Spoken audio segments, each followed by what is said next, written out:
ഈശോയിലേറ്റവും പ്രിയമുള്ളവരെ, ശ്രീഹാക്കാലം 4-ാം ഞായറാഴ്ചയിലേക്ക് നാം പ്രവേശിക്കുമ്പോൾ ശ്ലീഹന്മാരെ കർത്താവ് തിരഞ്ഞെടുത്ത് താൻ സ്ഥാപിക്കുന്ന ആ സഭയുടെ പ്രവർത്തന രേഖ, നയപ്രഖ്യാപനം, ആ സഭയുടെ സ്വഭാവം എന്തായിരിക്കണം, ശ്ലീഹന്മാരിലൂടെ എങ്ങനെ അത് പ്രവർത്തനനിരതമാകണം, ലോകത്തിന് എങ്ങനെ നല്ലൊരു സാക്ഷ്യമാകണം എന്ന് വിവരിക്കുന്ന സുവിശേഷ ഭാഗമാണ് വിശുദ്ധ ലൂക്കായുടെ സുവിശേഷം 6-ാം അധ്യായം 12 മുതൽ 36 വരെയുള്ള തിരുവചനങ്ങൾ നമ്മൾ കാണുന്നത്. മലമുകളിൽ കർത്താവ് പ്രാർത്ഥിച്ചു. ആ പ്രാർത്ഥന മലമുകളിൽ ദൈവവുമായുള്ള, പിതാവുമായുള്ള ആ ഏകാഗ്രതയിലുള്ള പ്രാർത്ഥന ഒരു ദൈവീയ വെളിപാട് കൂടിയായിരുന്നു. അങ്ങനെ കർത്താവിൻ്റെ ആ വെളിപാടനുസരിച്ച് അവിടുന്ന് തിരഞ്ഞെടുത്ത 12 ശ്ലീഹന്മാർ, അവരുടെ പേരുകൾ വിശദീകരിക്കുന്നു. അതിനുശേഷം കർത്താവ് ആ മലമുകളിൽ നിന്നും ദൈവിക ചൈതന്യത്തോടെ താഴേക്ക് ഇറങ്ങുകയാണ്. മലമുകളിൽ വെച്ച് 12 കൽപ്പനകൾ ലഭിച്ചതിൻ്റെ ഓർമ്മയായിരുന്നല്ലോ പെന്തക്കോസ്ത് തിരുനാൾ. ആ തിരുനാളിൽ ആരംഭിക്കുന്ന കാലമാണ് ശ്ലീഹാക്കാലം. ആ പെന്തക്കോസ്ത് തിരുനാൾ നൽകിയ ആ സന്ദേശം, 10 കൽപ്പനകൾ, പണ്ട് 10 കൽപ്പനകൾ നൽകിയ ആ തിരുനാൾ, അത് പൂർത്തിയാക്കുന്നത് ഈശോ ആ കൽപ്പനകൾ പൂർത്തീകരിക്കുന്നതുകൊണ്ടാണ്. നിയമവും പ്രവാചകന്മാരുമെല്ലാം ഈശോയിൽ പൂർത്തീകരിക്കപ്പെടുകയാണ്. അങ്ങനെ പഴയ നിയമത്തിന് ഒരു പൂർത്തീകരണം നൽകുകയാണ് കർത്താവ്. നിയമവും പ്രവചനങ്ങളും നീക്കിക്കളയാനല്ല, നിവൃത്തിയാക്കാനാണ് ഞാൻ വന്നിരിക്കുന്നത്. ആ നിയമത്തെ പൂർത്തിയാക്കുന്ന ആ ഭാഗമാണ് നമ്മൾ സുവിശേഷ ഭാഗ്യങ്ങളിലൂടെയും തുടർന്ന് കർത്താവിൻ്റെ തിന്മയെ നന്മ കൊണ്ട് ജയിക്കുക എന്നുള്ള സന്ദേശത്തിലും കാണുന്നത്. ഈശോ ശിഷ്യന്മാരോട് വ്യക്തമായി പറയുകയാണ്, എൻ്റെ വാക്ക് കേൾക്കുന്ന നിങ്ങളോട് ഞാൻ പറയുന്നു, നിങ്ങൾ പുതിയ ഒരു പ്രത്യയശാസ്ത്രം, പുതിയ ഒരു മാനവികത ലോകത്തിന് നൽകണം. അതെന്താണ്? ശത്രുക്കളെ സ്നേഹിക്കുവിൻ. നിങ്ങളുടെ ബന്ധുക്കളെ, നിങ്ങളുടെ സ്നേഹിതരെ അവർക്ക് നന്മ ചെയ്യുക, അയൽക്കാരെ സ്നേഹിക്കുക.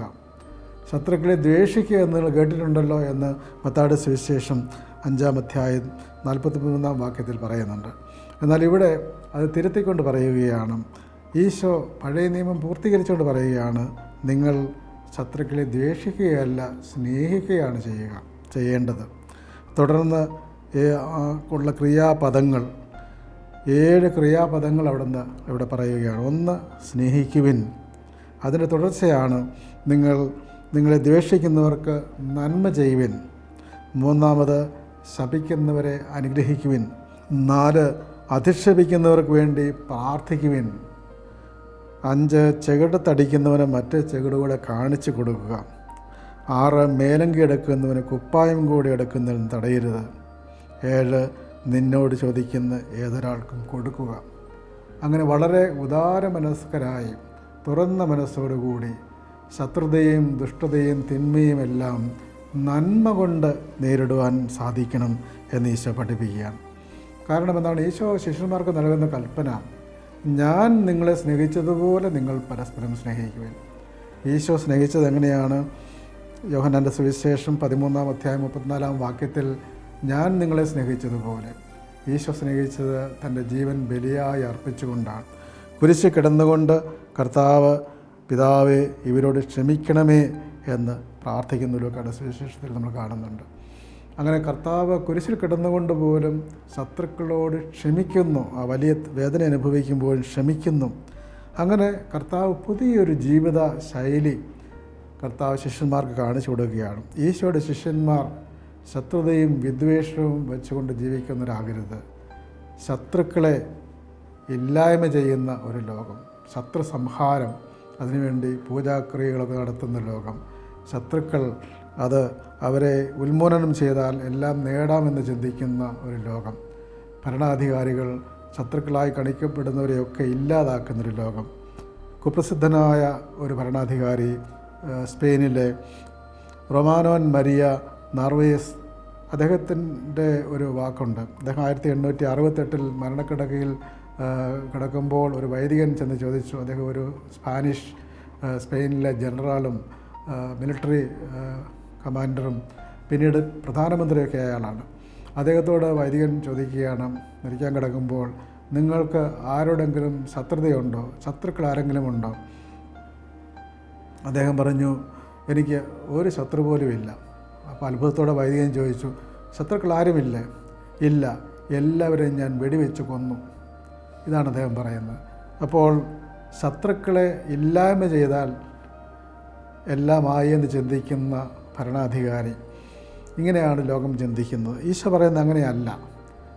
ശത്രുക്കളെ അല്ല വെടിവെച്ച് കൊല്ലേണ്ടത്, ശത്രുതയെയാണ്. ശത്രുക്കൾ ഇല്ലാതാകാൻ ആഗ്രഹിക്കുന്ന നമ്മൾ വിചാരിക്കും പക്ഷേ ആ ഭരണാധികാരി ക്രൂരനാണെന്ന്. പലപ്പോഴും മനുഷ്യരുടെ മനസ്സിൽ, നമ്മുടെയും മനസ്സിൽ നമ്മോട് തിന്മ ചെയ്തവരോട്, നമ്മൾക്കെതിരെ ദ്രോഹം ചെയ്തവരോട് നമ്മൾ എങ്ങനെ പ്രതികരിക്കുന്നു? അവരില്ലാതാകണമെന്നാണ് ആഗ്രഹിക്കേണ്ടത്.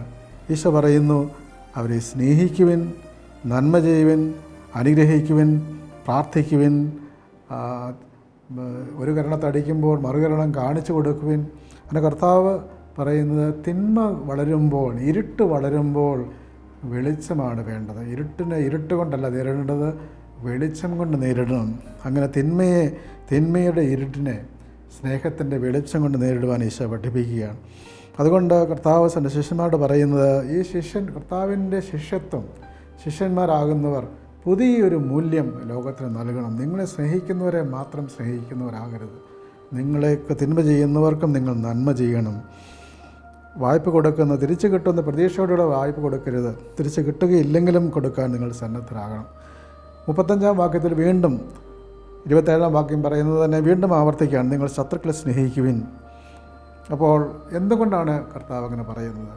കാരണം നിങ്ങൾ ആരുടെ മക്കളാണ്? സ്നേഹപിതാവായ ദൈവത്തിൻ്റെ മക്കളാണ്. അപ്പോൾ ആ പിതാവിൻ്റെ സ്വഭാവം മക്കളിൽ കാണണം. സ്നേഹപിതാവായ ദൈവം ആരാണ്? അവിടുന്ന് അത്യുന്നത ദൈവത്തിൻ്റെ പുത്രരാകണം നിങ്ങൾ. കാരണം അവിടുന്ന് നന്ദിഹീനരോടും ദുഷ്ടരോടും കരുണ കാണിക്കുന്നു. അപ്പോൾ കരുണ നിറഞ്ഞവനാണ് ദൈവം. ദൈവമായ കർത്താവ് കരുണയുള്ള ദൈവമാണെന്നാണ് നിയമാവർത്തന പുസ്തകം 4-ാം അധ്യായം 31-ാം വാക്യത്തിൽ. ദൈവത്തിൻ്റെ കരുണ നിസ്സീമമാണ്, അത് അവസാനിക്കുന്നില്ല. വിലാപങ്ങളുടെ പുസ്തകം 3-ാം അധ്യായം 22, 23 ഓരോ പ്രഭാതത്തിലും അത് നവീനമാണ്. അങ്ങനെ കരുണ നിറഞ്ഞവനാണ്. എന്നിട്ട് പറയുകയാണ്, നിങ്ങളുടെ പിതാവ് ആയിരിക്കുന്നത് പോലെ നിങ്ങളും കരുണയുള്ളവരായിരിക്കുവിൻ.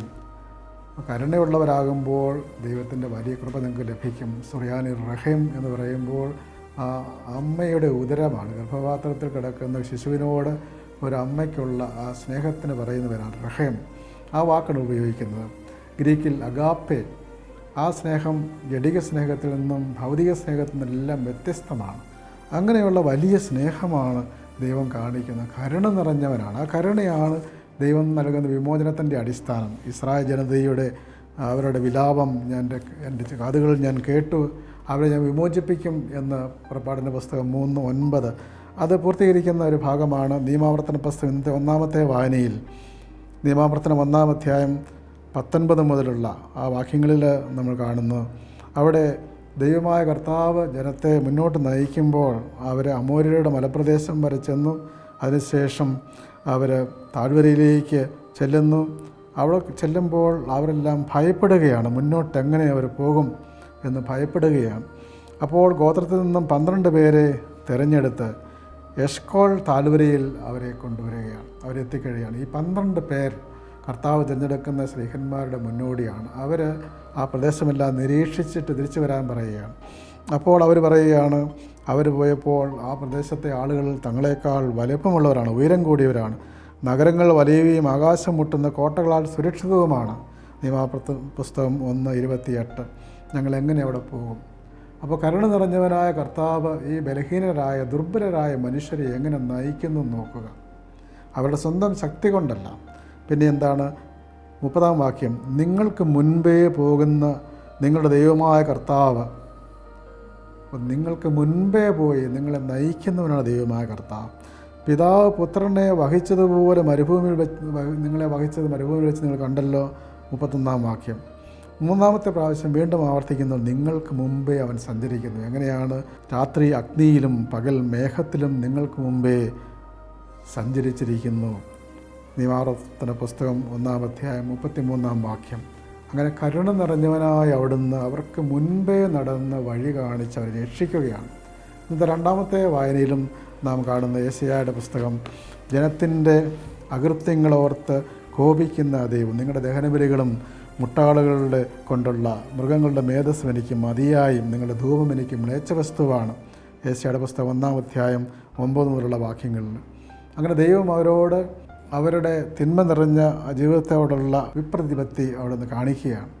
തുടർന്ന് കർത്താവ് പറയുകയാണ്, ആ കാരുണ്യം നിറഞ്ഞ കരങ്ങൾ അവരുടെ നേൽ നീട്ടുകയാണ്. എന്നിട്ട് പറയുകയാണ്, നിങ്ങളുടെ കരങ്ങൾ രക്തപങ്കിലമാണ്, കഴുകി വൃത്തിയാക്കുവിൻ. യേശയ്യ 1:16. നിങ്ങൾ നന്മ അന്വേഷിക്കുവാൻ ശീലിക്കുവിൻ, അകൃത്യങ്ങൾ അവസാനിപ്പിക്കുവിൻ, നീതി അന്വേഷിക്കുവിൻ, മർദ്ദനം അവസാനിപ്പിക്കുവിൻ, അനാഥരോട് നീതി ചെയ്യുവിൻ. എന്നിട്ട് അവസാനം കർത്താവ് പറയുകയാണ് 18-ാം വാക്യം, വരുവിൻ നമുക്ക് രമ്യതപ്പെടാം. നിങ്ങളുടെ പാപങ്ങൾ കടും ചുമപ്പാണെങ്കിലും അവ മഞ്ഞ് പോലെ വെണ്മയുള്ളതായി തീരും. അവ രക്തവർണ്ണമാണെങ്കിലും കമ്പിളി പോലെ വെളുക്കും. അനുസരിക്കാൻ സന്നദ്ധരെങ്കിൽ നിങ്ങൾ ഐശ്വര്യം ആസ്വദിക്കും. യേശയ്യ 1:19. അപ്പോൾ കാരുണ്യവാനായ ദൈവം തിന്മ നിറഞ്ഞ ലോകത്തെ നോക്കി ആ ജനത്തെ രക്ഷിക്കുവാൻ തയ്യാറാവുകയാണ്.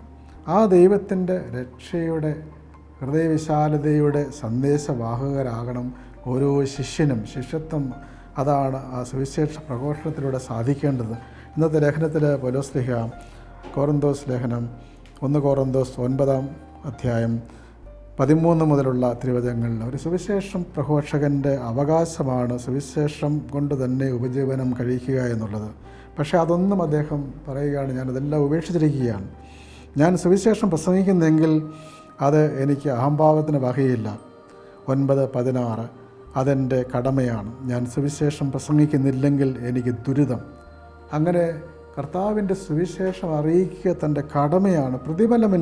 ഇല്ലാതെ പ്രതിഫലമെന്നിയെ സുവിശേഷം പ്രസംഗിക്കുന്നതിൻ്റെ സംതൃപ്തിയാണ് എനിക്ക് ലഭിക്കുന്നത് എന്ന് അദ്ദേഹം പറയുകയാണ്. അങ്ങനെ പൗലോസ്ലീഹ ഈ സുവിശേഷം അറിയിക്കുന്നത്, എന്ത് സുവിശേഷമാണ് അറിയിക്കുന്നത്? അത് തൻ്റെ ജീവിതത്തിലൂടെയാണ്. എല്ലാവർക്കും വേണ്ടി താൻ എല്ലാമാവുകയാണ്. നിയമത്തിന് കീഴിലുള്ളവരെ നേടാൻ വേണ്ടി ഞാൻ നിയമത്തിന് വിധേയനായിത്തീരുന്നു. ബലഹീനനെ നേടേണ്ടതിന് ഞാൻ ബലഹീനനാകുന്നു.